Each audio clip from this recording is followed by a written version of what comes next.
Hello and good morning, everyone. I welcome you all at Verse IS. I hope everyone is doing well. So, today is 30 December 2023, and we are going to discuss important news and articles from The Hindu newspaper.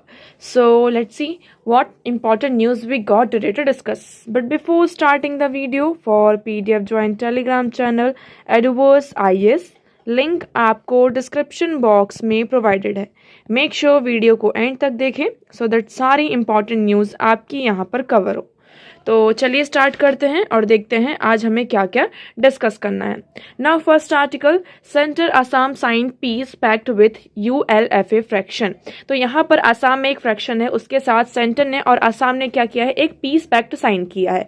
So the union home minister and the Assam government signed a memorandum of settlement. यहाँ पर क्या sign हुआ हमारा, memorandum of settlement with the pro talks fraction of the United liberation front of Assam on Friday. तो ये एक fraction है जिसका फुल फॉर्म क्या है, ULFA का फुल फॉर्म यहाँ पर अल्फा, इसका फुल फॉर्म हो जाता है United liberation front of Assam. तो एक्चुअली यहाँ पर एक तरीके से आपकी ट्राइपेटाइट सेटलमेंट बताया जा रहा है, जिससे क्या करेगा, असम में जो पीस को स्टैब्लिश करने का, पीस को सेटलमेंट करने का एक सिग्निफिकेंट रोल प्ले करेगा.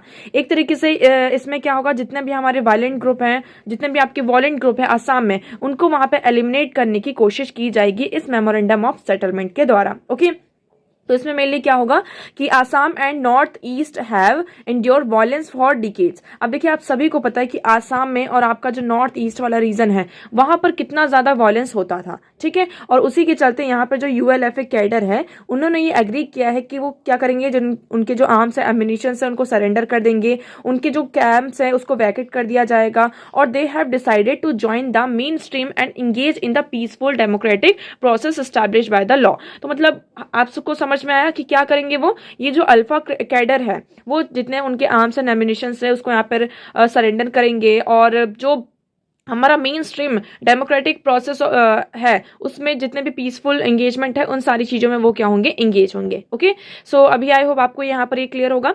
चलिए आगे बढ़ते हैं और डिस्कस करते हैं हमारा आज का पहला question. So first question is, consider the following statements. अब आपके पास यहाँ पर कुछ स्टेटमेंट्स हैं, and you have to tell whether they are correct और incorrect, and how many of them are correct. Okay, अब देखिए आपके पास ये क्वेश्चन यहाँ पर है, और इसी से रिलेटेड लास्ट में हम एक आर्टिकल भी डिस्कस करेंगे.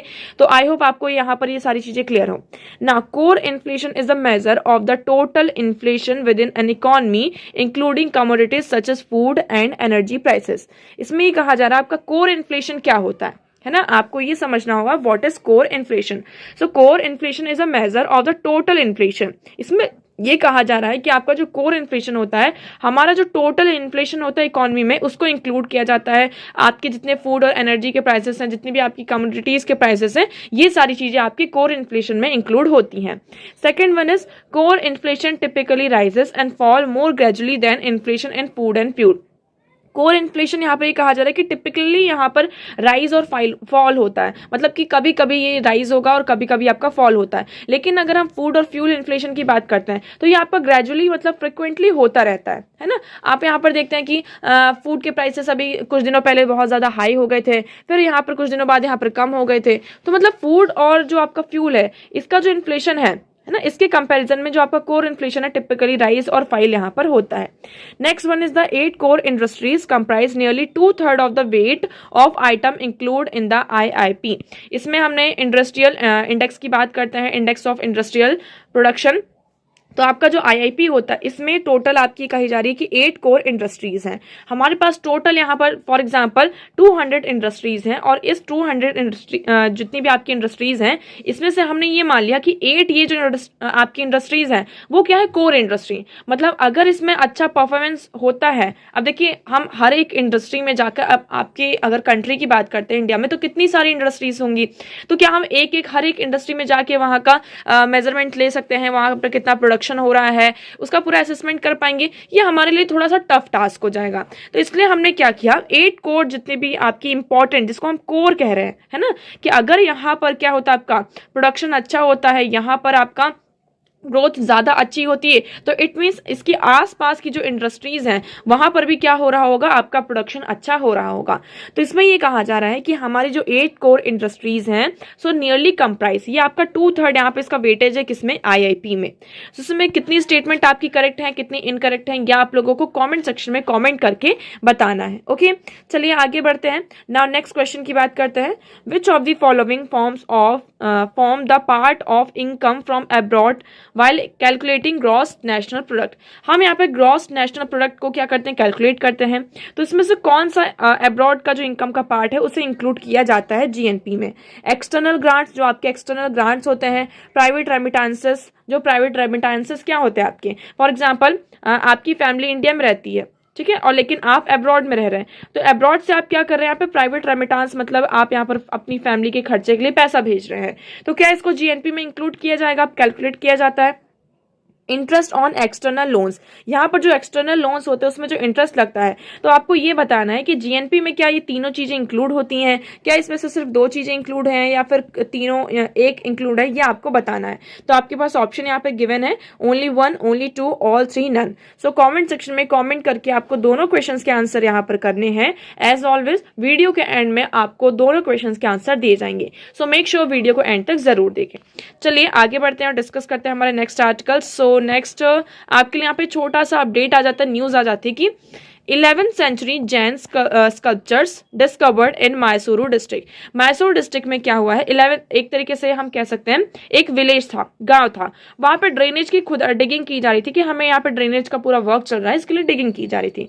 तो जब यहाँ पे डिगिंग की जा रही थी तो एक आपको कह सकते हैं हीप मिलता है, कचड़े जो डेब्रिस होता है, कचड़ा होता है आप कह सकते हैं, उसका एक पूरा सा पहाड़ जैसा बनता है। और उसकी जब हमने क्या करी, डिगिंग करी, तो वहां पर हमें क्या दिखाई दिए, स्कल्पचर्स दिखाई दिए। मेनली यहाँ पे 3 स्कल्पचर्स है। अब एक तो बहुत ही बुरी तरीके से यहाँ पर डैमेज हो चुका था, तो उसे रिकॉग्नाइज कर पाना, आइडेंटिफाई कर पाना हमारे लिए थोड़ा सा मुश्किल हो रहा था, डिफिकल्ट हो रहा था। बट 2 जो अदर थी, मेनली यहाँ पे 3 स्कल्पचर्स को यहाँ पर क्या किया गया, आपका डिगिंग की गई है, यहाँ पे मिले हैं, हमें डिस्कवरी हुई है। उसमें से 2 जो है वो फेयरली गुड कंडीशन में है, और आपकी जो एक है वो पूरी तरीके से डैमेज हो चुकी है। तो अभी यहाँ पर ये कहा जा रहा है कि जो हमारा आर्कियोलॉजिकल डिपार्टमेंट है उसको यहाँ पर सारी चीजें सौंपी गई हैं, दी गई हैं। और ये कहा जा रहा है कि जो भी पार्ट यहाँ पर डैमेज हो चुके हैं, इस डैमेज के कारण यहाँ पर ये डिफिकल्टी हो रही है उसकी जो भी सिंबल्स हैं, क्योंकि हम सिंबल्स को आइडेंटिफाई नहीं कर पा रहे, सारी चीजें हैं। तो अभी ये जो स्कल्पचर्स है उनको इंदिरा गांधी राष्ट्रीय मानव संग्रहालय में यहाँ पर रखा गया है, म्यूजियम में, ये आपका, और आर्कियोलॉजिकल म्यूजियम में से शिफ्ट किया गया है। ओके, ये भी कहा जा रहा है कि अब मे बी इस रीजन में आपके और भी एंटिक्स यहाँ पर मिल सकते हैं, तो अभी रिसर्च यहाँ पर आपकी कंटिन्यू है। ओके, नेक्स्ट मूव करते हैं। सो नेक्स्ट आर्टिकल ही देखिए, इसमें यहाँ पर ये हमारे लिए बिल्कुल भी इंपॉर्टेंट नहीं है आर्टिकल। इस आर्टिकल की बात करते हैं, क्वाइट रिप्राइव। अब देखिए, कल जो हमने बात की थी कि कतर में India did well to work its channels with Qatar away from the limelights. अब देखिए यहाँ पर क्या हुआ है, कतर की जो कोर्ट थी, कतर की कोर्ट ने यहाँ पर हमारे जो 8 नेवी ऑफिसर्स से, फॉर्मर हम कहेंगे, फॉर्मर नेवी ऑफिसर्स से, उन्हें यहाँ पर क्या दिया था, फांसी की सजा दी थी। आप सभी को यहाँ पर पता है, डेथ इम्प्रिजनमेंट यहाँ पर दिया गया था। लेकिन अभी फिर से कोर्ट में केस चला। यहाँ पर हम कह सकते हैं कि इंडिया का ये इंडिया की अच्छी डिप्लोमेसी थी और ये सारी चीजें थे, और इंडिया का कतर के साथ रिलेशन अच्छा था। तो इन सारे चक्करों के मतलब में फिर से कोर्ट केस चला, सारी चीजें हुई, जो भी मतलब उनके ऊपर एलिगेशन ये लगाए जा रहे थे कि दीज फॉर्मर नेवी जो नेवी ऑफिशियल्स हैं वो क्या कर रहे हैं, इसराइल के लिए यहाँ पर कतर में रहकर उनके लिए एक तरीके से स्पाईवेयर का काम कर रहे हैं, है ना, उनके लिए मतलब कि एक तरीके से काम कर रहे हैं। तो इसी के चलते उन्हें डेथ इम्प्रिजनमेंट प्रोवाइड की गई थी, उन्हें फांसी की सजा सुनाई गई थी। तो यहाँ पर अभी कतर कोर्ट में फिर से चला गया है, और ये जो डेथ वाला प्रोविजन था, ये जो पनिशमेंट था, इसे यहाँ पर अभी के लिए कुछ दिनों के लिए हटा दिया गया है। Okay, so here you will see कि the decision of Qatari courts of appealing to reduce the capital punishment. यहाँ पर जो कैपिटल पनिशमेंट यहाँ पर दी गई थी 8 former navy Indian naval personnels को in a major reprieve for the men and their families and spells relief for the government that has been pursuing diplomatic channels for leniency।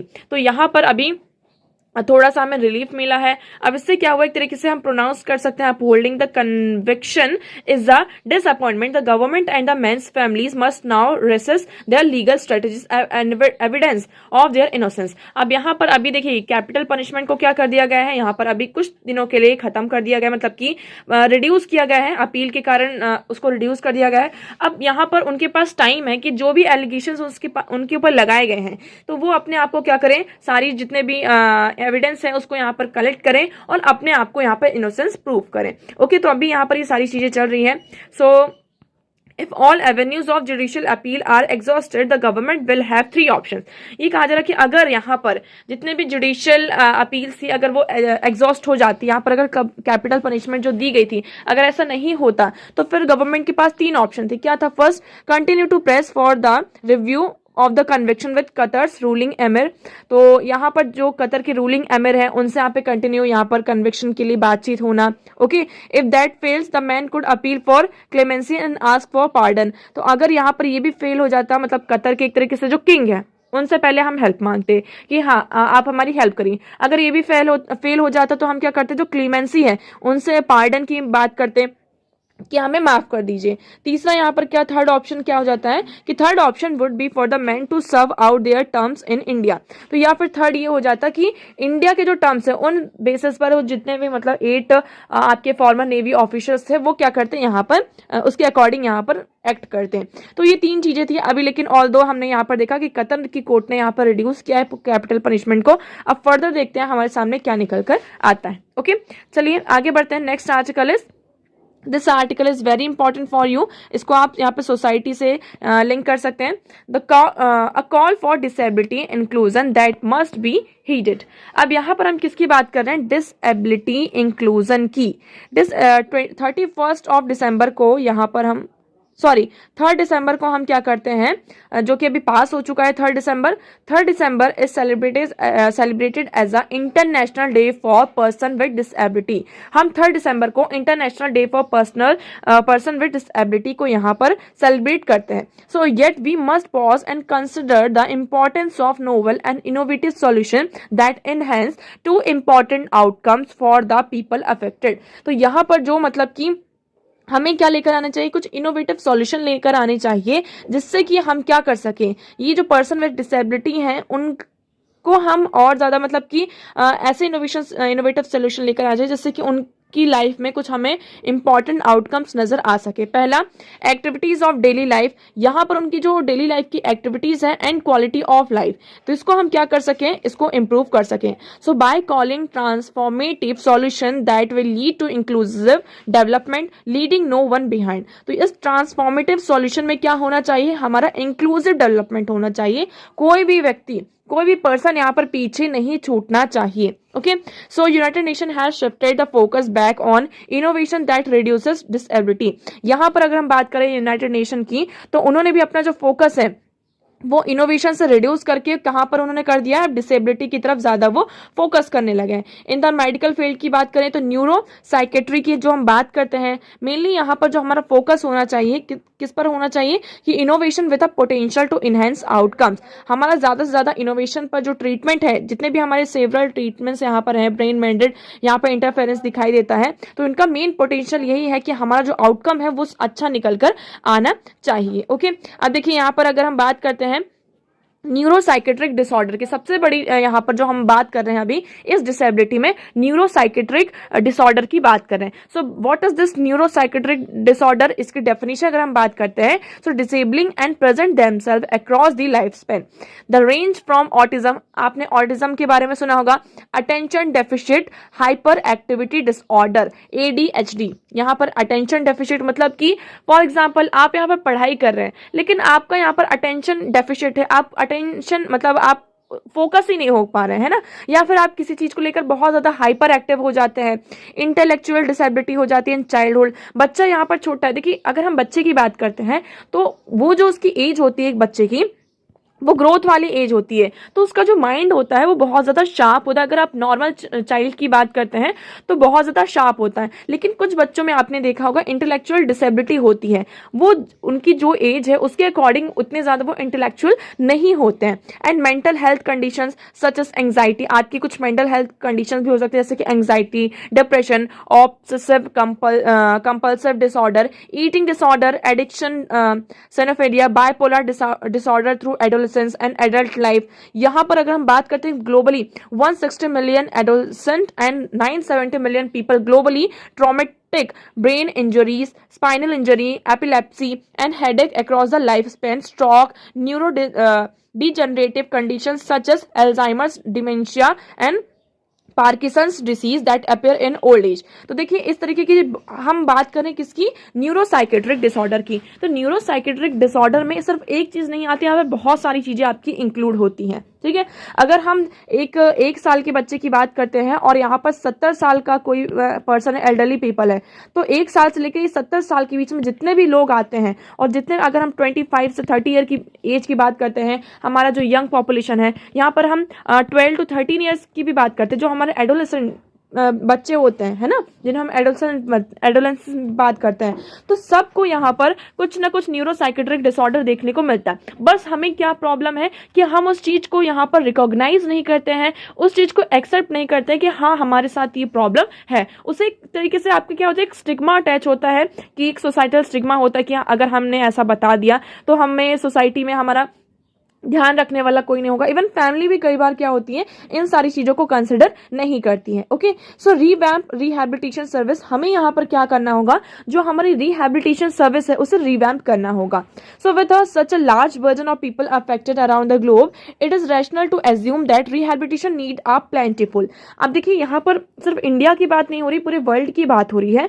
World में अगर हम देखें तो बहुत सारे लोग जो आपका न्यूरोसाइकेट्रिक की हम बात करें डिसऑर्डर है, इससे यहाँ पर जूझ रहे हैं, तो इसके लिए अफेक्टेड है, तो इसके लिए हमें यहाँ पर रिहैबिलिटेशन प्लेंटिफुल नहीं, हमें एक बड़े नंबर पर रिहैबिलिटेशन की जरूरत है। वर्ल्ड हेल्थ ऑर्गेनाइजेशन के अकॉर्डिंग ये बताया जा रहा है, 2019 में स्टडी हुई थी, तो 2.41 billion individual had condition that would benefit from rehabilitation. तो यहाँ पर 2.41 बिलियन जो लोग हैं वो इस डिसऑर्डर से, इस बर्डन से क्या कर रहे हैं, यहाँ पर इस बर्डन को लेकर चल रहे हैं, और इनके लिए अगर हम रिहैबिलिटेशन लाते हैं तो बहुत ही ज्यादा बेनिफिशियल होगा। So contributing to 310 million years of living with disability, this number had increase by 63% from 1990 to 2019 and this number has increase 63%। ये जो नंबर है आपका यहाँ पर 63% क्या हो चुका है, और ज्यादा इंक्रीज हो चुका है। सो हमें यहाँ पर despite it's individual and societal benefits not being prioritized in countries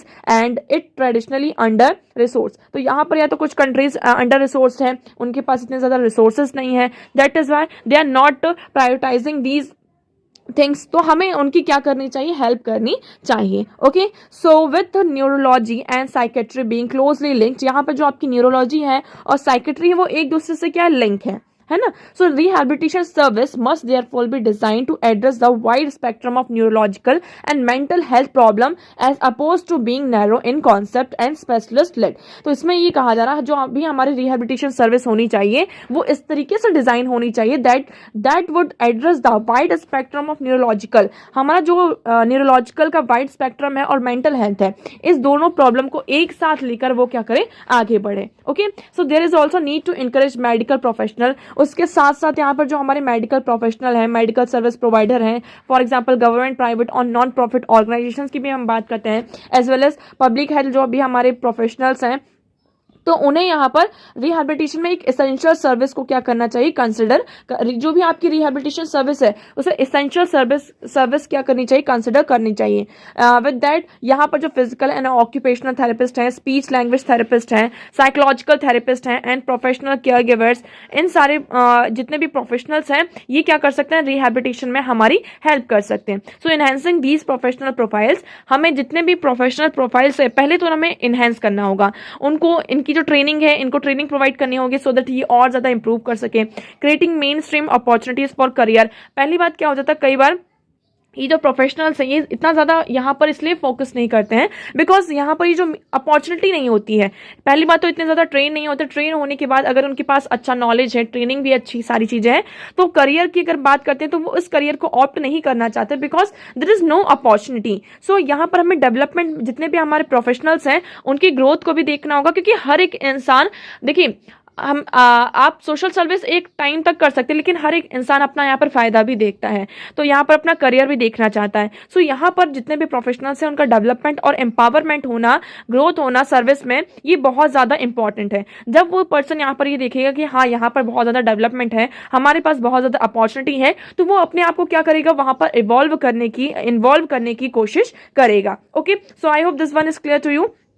so tap scientific advance, हमें यहाँ पर जो साइंटिफिक एडवांस है उसकी तरफ भी यहाँ पर बढ़ना होगा। For example, a host of non invasive brain stimulation procedures have proved themselves to be very useful in the care and rehabilitation of neurological and mental health condition। तो यहाँ पर जो निप्स है, हम कह सकते हैं नॉन इन्वेजिव ब्रेन स्टिमुलेशन, ये जो निप्स है ये एक बहुत अच्छा प्रोसीजर है जिसके कारण हम कह सकते हैं बहुत ही यूजफुल हमारे लिए ये आया है। फिर नेक्स्ट में हम बात करते हैं RTMS, repetitive transcranial magnetic stimulation. ये भी आपका जो मेन स्ट्रीम ट्रीटमेंट में इसको रखा गया है, जिससे कि हमारा जो both depression and obsessive compulsive disorder है, इसको यहाँ पर ट्रीट करने में जो भी हमारी कंडीशन है लाइक पार्किंसंस डिसीज और स्किज़ोफ्रेनिया, जो आपका हेलुसिनेशन होता है, और अदर आपकी जो साइकोटिक सिम्टम्स हैं, आपका कुछ एडिक्शन है, पेन है, स्पेसिटी मैनेजमेंट है, इसको क्या कर सकते, जितने भी आपके स्ट्रोक्स आते हैं, traumatic brain injury, adolescent, adult autism, तो इन सारे डिसऑर्डर को यहाँ पर ट्रीट करने में हमारी बहुत ज़्यादा हेल्प कर सकता है। उसके साथ साथ आपकी कुछ और भी जो अलाइड टेक्निक्स है, for example functional magnetic stimulation FMS की हम बात करते हैं। उसके बाद जो निप्स एक टेक्निक है, इसको बहुत ही बड़ा मतलब कि ग्रेट टेक्निक मानी जाती है, जिसके थ्रू हम क्या करते हैं, एक इलेक्ट्रिकल स्टिमुलेशन के साथ हम इसको प्रॉमिस करते हैं। ये एक सब टाइप है जिसमें डायरेक्ट करंट और अल्टरनेट करंट और जो रैंडम नॉइज होती है, तो इन सारी चीज़ों का हम यूज़ करके क्या करते हैं, ये जो मेमोरी है, जो कॉग्निटिव और मूड बिहेवियर, एंग्जाइटी, कंफ्यूजन जो है, इसको हमने क्या किया, ट्रीट किया है, और सक्सेसफुल भी हम यहाँ पर रहे हैं। तो हमें यहाँ पर टेक्नोलॉजी का भी क्या करना होगा, साथ में यूज़ करना होगा। उसके साथ साथ हमें यहाँ पे एक कोलैबोरेशन की ज़रूरत है ना, कि देखिए यहाँ पर गवर्नमेंट अकेले कुछ नहीं कर सकती है ना, या फिर जितने भी आपके प्राइवेट एंटिटीज की बात कर लें, या फिर कोई भी प्रोफेशनल है, वो अकेले यहाँ पर कुछ नहीं कर सकते हैं। So with a billion people with disability worldwide, 80% in developing countries, United Nations call for disability inclusion being central to the promise of 2030 agenda for sustainable development to leave no one behind assume importance. तो यहाँ पर जैसे कि हमारा SDG का target भी है 2030 तक की, हम कोई भी पर्सन यहाँ पर पीछे नहीं छूटना चाहिए। डिसेबिलिटी को हमारा क्या होना चाहिए, जो भी हमारा सेंट्रल प्रॉमिस है उसमें डिसेबिलिटी को क्या करना होगा, आपका इंक्लूड करना होगा। अब जो भी कोविड-19 क्राइसिस था, पेंडेमिक था, उसके बाद से हमें यहाँ पर कोई भी जो पर्सन है वो पीछे नहीं छोड़ना चाहिए। इसमें गवर्नमेंट का बहुत ही क्रूशियल रोल हो जाता है, that the private and public sector to collaborate and find innovative solution, कि प्राइवेट और पब्लिक सेक्टर यहाँ पर एक साथ कोलैबोरेट करें और इनोवेटिव सॉल्यूशंस को लेकर आ सके, सो दैट हम यहाँ पर जो हमारा जो वर्ल्ड है ना, एक इक्विटेबल प्लेस हो, जहाँ पर जितने भी डिसेबल पर्सन है वो उस चीज को एक्सेस कर सके, है ना, जो भी हमारा ट्रीटमेंट है उन सारी चीजों को एक्सेस कर सके, और अपने आप उनकी जो कंडीशंस हैं उसको इंप्रूव कर सके। Okay, so I hope this article is clear to you. जो भी इंपॉर्टेंट था हमने यहाँ पे सारी चीजें डिस्कस कर ली। चलिए आगे बढ़ते हैं, नेक्स्ट मूव करते हैं। ये आपके लिए प्रीलिम्स का फैक्ट निकल कर आ जाता है, और आपके लिए एक फैक्ट निकल कर यहाँ पर आता है। ISRO all set to launch XPoSat 10th other payloads on Jan 1st। तो देखिए यहाँ पर अगर हम यूनिवर्स की बात करते हैं, तो यूनिवर्स में आपकी बहुत सारी रेस निकलती हैं। ओके, आप सभी को पता है। तो इस यूनिवर्स रेस में जो आपकी एक्सरे पोलार एक्सरे की बात करते हैं, एक रे का नाम है एक्सरे। तो उसको इसकी स्टडी करने के लिए यहाँ पर जो हमारा इसरो है, उन्होंने क्या किया है, 1 Jan को हम यहाँ पर क्या करेंगे, एक्सपो जो है उसको लॉन्च किया जाएगा। सो इसरो फॉलोइंग अ लैंडमार्क 2023। अब देखिए 2023 में इसरो के बहुत सारे अचीवमेंट्स रहे हैं, इसी के चलते हम कंटिन्यू करते हुए यहाँ पर आगे बढ़ रहे हैं। और PSLV C58 x-ray polarimeter satellite, यहाँ पर ये जो मिशन है इसको लॉन्च किया जाएगा ऑन 1 January। सो ये आपका इसके साथ साथ एक्सपो के साथ साथ यहाँ पे जो 10 अदर पेलोड्स हैं और जो रॉकेट्स हैं यहाँ पे स्केड्यूल है कि उनको सतीश धवन जो हमारा स्पेस सेंटर है श्रीहरिकोटा से, उसको यहाँ वहाँ से आपके जो रॉकेट्स उसको लॉन्च किए जाएंगे। ये आपका एक ऑर्बिटल एक्सपेरिमेंट है। इस मिशन की अगर हमने जैसे बात करी कि जो आपका ईस्टवर्ड लो इंक्लिनेशन है ऑर्बिट का, और यहाँ पे जो भी आपका रीस्टार्ट हो रहा है, जो आपका ऑर्बिट का सर्कुलेशन है, मेन स्ट्रीम है, यहाँ पे जो एक्सरेज हैं उसको यहाँ पर क्या किया जाएगा आपका मतलब कि ये कैरी किया जाएगा, और यहाँ पर जो एक्सरे एमिशन है यहाँ पर सेलेस्टियल सोर्सेस से इसकी यहाँ पे स्टडी की जाएगी। ओके, तो इसमें मेनली हम बात करते हैं, मेनली 2 यहाँ पर प्ले लोड्स हैं। कौन कौन से? POLIX, polarimeter instrument in x-rays and x-ray spectroscopy and timing. तो ये आपके 2 प्लेलोड्स हैं जिसको कैरी किया जाएगा। उसके साथ साथ यहाँ पर कुछ जो आपकी प्राइवेट एंटिटीज हैं, है ना, उनके भी यहाँ पे जो पेलोड्स है उसको यहाँ पर क्या किया जा रहा है, आपका डेवलप किया जा रहा है और उन्हें भी लॉन्च किया जाएगा। तो एक तरीके से इसमें क्या होगा, आपका जो प्राइवेट और एक तरीके से हम कह सकते हैं एक स्टार्टअप है हमारे सामने कि हम प्राइवेट एंटिटीज को भी यहाँ पर क्या कर रहे हैं, इंक्लूड कर रहे हैं। अब इससे क्या होगा, जो हमारा फंड वाला सबसे बड़ा इशू आता था, है ना, सबसे बड़ा जो रिसर्च में किसका आता था, फंड का इशू आता था। तो जब हम अगर प्राइवेट प्लेयर्स को भी इसमें इंक्लूड करेंगे तो प्राइवेट प्लस पब्लिक मिलकर जो ये फंड वाला हमारा इशू है वो क्या हो जाएगा, आपका रिजॉल्व होगा और हम और आगे यहाँ पर बढ़ेंगे। Okay, so I hope this one is clear to you. Now next move करते हैं। So next article is core sectors growth skids to 6 months low in November. अब देखिए हमने अभी कोर सेक्टर की बात की थी, आपका जो क्वेश्चन था what is core sector. Core sector क्या होता है, जैसे कि हम आईपी की बात करते हैं, जो आपका इंडेक्स ऑफ इंडस्ट्रियल प्रोडक्शन होता है ना, इसमें आपकी बहुत सारी इंडस्ट्रीज हैं, लेकिन हमने जितनी भी आपकी इंडस्ट्रीज हैं, अगर हम इंडिया की बात करते हैं, इंडिया में आपको बहुत सारी इंडस्ट्रीज देखने को मिलती हैं, है ना, लेकिन क्या हम हर एक इंडस्ट्रीज में जाकर उनका डेटा क्या कलेक्ट कर पाएंगे? और अगर हमने डेटा भी कलेक्ट कर लिया तो हमारे पास बहुत ज़्यादा तरीके से बर्डन हो जाएगा, और बर्डन के साथ साथ यहाँ पर उसको एसेस करना, है ना, थोड़ी सी प्रॉब्लम हो जाती है। तो हमने क्या किया, उस जितनी भी आप फॉर एग्जांपल आपके पास यहाँ पर 200 इंडस्ट्रीज हैं, तो हमने इस 200 में से क्या किया, 8 को क्या किया, हमने एक कोर माना कि अगर यहाँ पर इन सेक्टर्स में, इन कोर 8 सेक्टर्स में क्या होता है, आपका अच्छा ग्रोथ होता है। इट मीन्स इससे जो, क्योंकि इनको हमने ऐसे यहाँ पर निकाला है 8 कोर सेक्टर के, क्योंकि जो दूसरी इंडस्ट्री होगी वो इससे यहाँ पर लिंक होगी। तो अगर यहाँ पर इस पर क्या हो रहा है, आपका अच्छा प्रोडक्शन हो रहा है, अच्छी ग्रोथ हो रही है, तो इट मीन्स यहाँ पर इससे ये जो इंडस्ट्री लिंक है यहाँ पर भी क्या हो रहा होगा, अच्छा प्रोडक्शन और ग्रोथ हो रही होगी। सो दैट इज आपका कोर सेक्टर। तो अभी यहाँ पर ये कहा जा रहा है कि आपकी जो कोर सेक्टर है वहां की जो ग्रोथ है उसमें हमें कमी दिखाई दी है। So output from 8 core sector grew 7.8% in November compared with the 12% in October. अक्टूबर में यहाँ पर हमारा जो हम कंपैरिजन करते हैं वो 12% था इनका ग्रोथ, और नवंबर में इट वॉज 7.8%, मतलब कि हम आधे से भी ज्यादा यहाँ पर मतलब कि क्या हो चुके हैं, यहाँ पर नीचे डाउन आ रहे हैं। तो क्रूड ऑयल यहाँ पर जो स्लिप हुआ है, कंट्रैक्शन, यहाँ पे कॉन्ट्रैक्शन हमें दिखाई दिया है, स्लाइड वाज 0.4%। फर्टिलाइजर्स आउटपुट यहाँ पे ग्रो हुआ 3.4% in the slowest in 3 months। Natural gas जो आपका आउटपुट है उसकी जो ग्रोथ है उसमें 7.6% हमें स्लो दिखाई दिया। पावर जनरेशन ग्रोथ की बात करते हैं तो इन 5 months 5.6% यहाँ पर नवंबर में ये स्लो रहा है। ओके, सो यहाँ पर अभी तक हमारा जो आउटपुट है वो स्लो रहा है। देखिए यहाँ पर ग्रोथ हो रही है। अब इंडस्ट्रीज में क्या होता है, अगर ग्रोथ होती है मतलब कि आपका प्रोडक्शन अच्छा हो रहा है, प्रोडक्शन अच्छा हो रहा है मतलब कि आपका जो एक्सपोर्ट है वो भी अच्छा हो रहा होगा, प्रोडक्शन अच्छा हो रहा है मतलब कि यहाँ पर जॉब अपॉर्चुनिटीज ज़्यादा होंगी। तो देखिए कोर सेक्टर से बहुत सारी इंडस्ट्री से बहुत सारी चीज़ें आपके लिंक होती हैं। अब हम इंडेक्स ऑफ इंडस्ट्रियल प्रोडक्शन की बात कर लेते हैं। ये क्या आपका एक इंडिकेटर है that measures and change in the volume of production in industrial products during a given period. तो आपका जो टाइम पीरियड ये हर महीने एक तरीके से होता है। तो जितनी भी आपकी इंडस्ट्रीज होती हैं उनका जो वॉल्यूम ऑफ प्रोडक्शन में क्या क्या चेंजेस हो रहा है, कितने आइटम्स यहाँ पर बन रहे हैं, कितना नहीं हो रहा, तो जो भी चेंज होता है उसको यहाँ पर क्या करते हैं, ये इसका एक इंडिकेटर उसको मेजर किया जाता है। Okay, so it composite indicator that measure the growth rate of industry group classified under broad sector namely mining, manufacturing और इलेक्ट्रिसिटी। तो ये आपकी जो ब्रॉड सेक्टर है आपके माइनिंग, मैन्युफैक्चरिंग, इलेक्ट्रिसिटी, तो इसको क्या करते हैं, आइडेंटिफाई करते हैं और यहाँ पर जो उनका ग्रोथ रेट है उसको मेजर किया जाता है। सो यहाँ पर इसका जो बेस ईयर है वो कितना है, 11 and 12। अब इसमें से अगर हम बात करते हैं ये जितनी भी आपकी इंडस्ट्रीज हैं उसमें से हमने क्या किया है, जो आपका 8 कोर सेक्टर है यहाँ पर उसको आइडेंटिफाई किया है और इसका जो वेटेज है वो कितना 40.27%। तो ये आपको इंक्रीज करना, मतलब कि अगर 100% हम सारी इंडस्ट्रीज को मिलाते हैं तो उस 100 में से जो 40.27% है वो ये 8 कोर सेक्टर इंडस्ट्रीज आपका क्या करती है, यहाँ पर उनका वेटेज होता है। ठीक है, कौन कौन सी? रिफाइनरी प्रोडक्ट्स, इलेक्ट्रिसिटी, स्टील, फिर थर्ड में आती है coal, crude oil, natural gas, cement and fertilisers. Okay, so ये आपकी क्या है 8 कोर सेक्टर हो जाती है। तो आपको इसका वेटेज याद रखना कितना है, आपका 40.27% यहाँ पर आ जाता है। ओके, नाउ नेक्स्ट मूव करते हैं। So next article is India closing in on lithium deal with Argentina, tapping Australia and Chile. अब इंडिया क्या करना चाहता है, जैसे कि लिथियम हमारे लिए बहुत ज्यादा इंपॉर्टेंट है, आप सभी को पता है। लिथियम को यहाँ पर हम व्हाइट गोल्ड भी कहते हैं। देखिए ये क्या आपका एक अल्कलाइन मिनरल है जिसे हम व्हाइट गोल्ड कहा जाता है।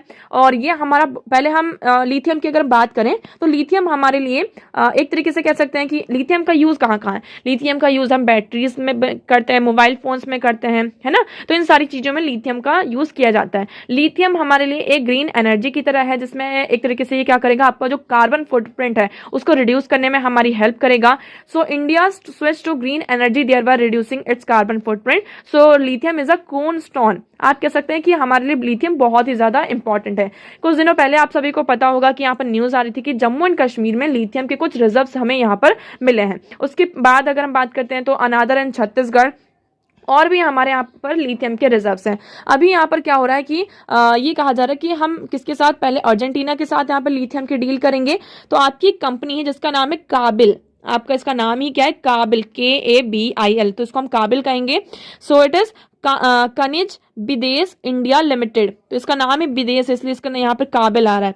सो खनिज विदेश इंडिया लिमिटेड ये कंपनी है। तो ये क्या करना चाहती है, एक्सप्लोर करना चाहती है। तो अभी वो अर्जेंटीना के साथ यहाँ पर एग्रीमेंट में है एक्सप्लोरेशन और डेवलपमेंट के लिए। उसके बाद उन्होंने कहा है कि जितने भी लिथियम ब्लॉक्स हैं तो यहाँ पर जितना एक्विजिशन हो सकता है तो पहले अर्जेंटीना के साथ, उसके बाद साथ वो यहाँ पर ऑस्ट्रेलिया और चिले के साथ भी यहाँ पर डील करनी चाहते हैं। अब देखिए हमें रिजर्व्स मिले, रिजर्व मिले मत फॉर एग्जांपल, मतलब ये यहाँ पर हमें पता चला है कि लिथियम है यहाँ पर, लेकिन यहाँ पर लिथियम कहाँ कहाँ है उसकी अभी मैपिंग की जानी। तो ये सारी चीजें होती हैं। हमारे पास ये तो पता है कि लिथियम है, लेकिन लिथियम कहाँ है उसका भी एक्सप्लोरेशन करना होगा ना, हमें अभी और ज्यादा एक्सप्लोर करना होगा।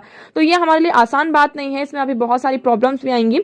लेकिन अभी ये साथ में क्या हो रहा है कि ये जो एक काबिल आपकी स्टेट ओन आपकी कंपनी है तो वो अभी क्या कर रही है, एक्सप्लोर कर रही है कि वो अभी अर्जेंटीना के साथ उनका एग्रीमेंट हुआ है, इसके बाद ऑस्ट्रेलिया और चिले के साथ भी वो क्या करना चाहते हैं, डील को क्लोज करना चाहते हैं। सो लिथियम के बारे में थोड़ा सा हम और इंफॉर्मेशन ले लेते हैं। सो लिथियम क्या, sometime also referred as white gold and its high demand for rechargeable batteries. तो यहाँ पर जो रिचार्जेबल बैटरीज होती हैं इसलिए इसकी जो डिमांड है बहुत ज्यादा आपकी हो जाती है। It is soft and silvery white metal. आपका ये सॉफ्ट और सिल्वर कलर का व्हाइट मेटल होता है। एक्सट्रैक्शन की बात करते हैं, इसका डिफरेंट तरीकों से क्या होता है, आपका एक्सट्रैक्शन होता है। इसके डिफरेंट जो डिपॉजिट्स होते हैं, है ना, सोलार एवेपोरेशन के थ्रू या फिर ब्राइन पूल्स आपके होते हैं, हार्ड रॉक्स के थ्रू यहाँ पर इसको एक्सट्रैक्ट किया जाता है। यूज की हमने बात कर ली, जैसे कि आपके जो फाइटर जेट्स हैं, प्लेन्स हैं, तो ये सारे आपके लिथियम से बने होते हैं। जो बैटरीज होती हैं मोबाइल फोन में, स्मार्ट वॉचेस में, are made up of lithium, because हम क्या करते हैं उनको रिचार्ज करते हैं और उसी में क्या होता है, आपका लिथियम का यूज होता है। सो आपकी जो बटन सेल्स होती हैं क्लॉक में, made from lithium too. Lithium is considered a strategic element because it use in batteries use in electric vehicles. ये बहुत ही स्ट्रेटेजिक एलिमेंट है because we will use these batteries in electric vehicles. हम electric vehicles में भी lithium की बनी जो बैटरीज है इसका यूज यहाँ पर करने वाले हैं। ओके, मेडिकल भी इसका यूज है। Lithium element is use in medication for the treatment of bipolar disorder. ये हमारे जो बायपोलर डिसऑर्डर्स होते हैं उसको ट्रीट करने में, और जो एंटी डिप्रेसेंट में भी इसका क्या किया जाता है, आपका यूज किया जाता है। हम रिजर्व्स की बात करते हैं, चिले में सबसे ज्यादा, फिर ऑस्ट्रेलिया एंड अर्जेंटीना आपकी टॉप कंट्रीज हैं लिथियम रिजर्व्स में, है ना। और यहाँ पे एक ट्राइंगल बना हुआ किसका, चिले, अर्जेंटीना और बोलिविया का। रिजर्व्स इंडिया की बात करते हैं तो इंडिया में यहाँ पे टोटल जो एस्टिमेट अभी तक आया है वो 14,100 टन का यहाँ पे स्मॉल पीच यहाँ पर हम कह सकते हैं लिथियम का है। मेनली कहाँ पे, सदर्न कर्नाटका मंड्या डिस्ट्रिक्ट में, और भी अदर साइड से लाइक राजस्थान में है, बिहार, आंध्र प्रदेश, उड़ीसा, छत्तीसगढ़, कच्छ, रन ऑफ कच्छ एंड गुजरात। तो यहाँ भी आपको पोटेंशियल साइट्स है जहां पर लिथियम आपको मिलता है। ओके, सो आई होप आपको लिथियम के बारे में यहाँ पे सारी चीजें क्लियर होंगी। सो अब हम डिस्कस करते हैं हमारा क्वेश्चन। जितने भी इंपॉर्टेंट न्यूज और आर्टिकल्स हैं हमने सारी चीजें डिस्कस कर ली। अब हमारा पहला क्वेश्चन है, कंसिडर द फॉलोइंग स्टेटमेंट। इसका करेक्ट आंसर क्या है, सो इसका करेक्ट आंसर है ओनली वन। तो कोर इन्फ्लेशन की अगर हम बात करते हैं तो core inflation is major of the total inflation with in economy including commodities. तो ये स्टेटमेंट आपका इनकरेक्ट हो जाता है। ओके तो यहाँ पर हम एक करेक्ट स्टेटमेंट्स बनाते हैं। 8 core industries comprise nearly 2/3 of the weightage item include in IP, ये भी आपका इनकरेक्ट है। ओनली सेकंड स्टेटमेंट आपका क्या होता है, करेक्ट होता है, इसलिए आपका only one is your correct answer. Which of the following items, यहाँ पर बात कर रहे हैं कि जो आपका जीएनपी में कौन कौन से आइटम्स इंक्लूड होते हैं, तो इसमें एक्सटर्नल ग्रांट्स, प्राइवेट रेमिटेंसेस और इंटरेस्ट ऑन एक्सटर्नल लोन्स, ये तीनों चीजें आपका जीएनपी में इंक्लूड होता है। तो ऑल थ्री आपका करेक्ट आंसर हो जाता है। एक्सप्लेनेशन हम जीएनपी की देख लेते हैं। So GNP measures the total monetary value of the output produce by a country's residents. यहाँ पर जो हमारे देश का आदमी है वो कहीं बाहर जाकर कितना कमा रहा है, तो उसका टोटल जो मॉनेटरी वैल्यू होती है वो सारी चीजें आपकी जीएनपी में इंक्लूड होती है ना। तो देखिए इसमें जो एक्सटर्नल ग्रांट्स हैं और इंटरेस्ट ऑन एक्सटर्नल लोन्स है, प्राइवेट रेमिटेंसेस, ये सारी चीजें आपकी जीएनपी में इंक्लूड होती है। Okay so I hope this one is clear to you. दोनों क्वेश्चंस भी आपको क्लियर होंगे। तो आज के लिए इतना ही। मैं उम्मीद करती हूँ आपको सारी चीजें यहाँ पर क्लियर होंगी, but still if you have any doubt you can ask in comment section. Video कैसा लगा एक बार कॉमेंट सेक्शन में जरूर बताइएगा। अगर वीडियो पसंद आया हो तो उसमें एक लाइक करना, कॉमेंट करना और चैनल को सब्सक्राइब करना ना भूलें। सो आज के लिए इतना ही। Thank you so much for discussion.